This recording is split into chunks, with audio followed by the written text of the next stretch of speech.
ایک نوجوان میرے پاس آیا، کہا جی میری بیوی سے لڑائی ہوتی، مجھے کوئی تعویذ دو۔ میں نے کہا بیویوں پہ تعویذ اثر ہی نہیں کر سکتی۔ کہنے کا کیا کروں؟ میں نے کہا ایک عمل بتاتا ہوں، سنت عمل، 1-2 لقمے اپنے ہاتھ سے بیوی کو کھلا دیا کرو۔ وہ کہنے لگا اس سے کیا ہوگا؟ میں نے کہا تو تم دیکھو گے، پھر میں پوچھوں گا تم سے کیا ہوگا۔ میں نے کہا یہ سنت عمل ہے، اس سے محبت بڑھے گی۔ کوئی 8-10 دن گزرے تو اس کا فون ویسے آ گیا حال احوال پوچھنے میرا، تو مجھے اپنی بات یاد آ گئی۔ میں نے کہا میری بات پہ عمل کیا تھا؟ کہنے کا نہیں۔ میں نے کہا کیوں؟ کہنے کا شرم آتی۔ میں نے کہا بے وقوف، کبھی کمزور کے ساتھ بھی کوئی لڑتا ہے، اس میں تمہیں شرم نہیں آتی اور اس میں شرم آتی ہے سنت۔ میں نے کہا چل کر اور مجھے بتا۔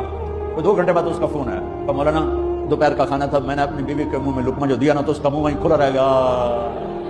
وہ کہنے لگی تو نے خود تو کیا نہیں، کسی نے تجھے بتایا ہے؟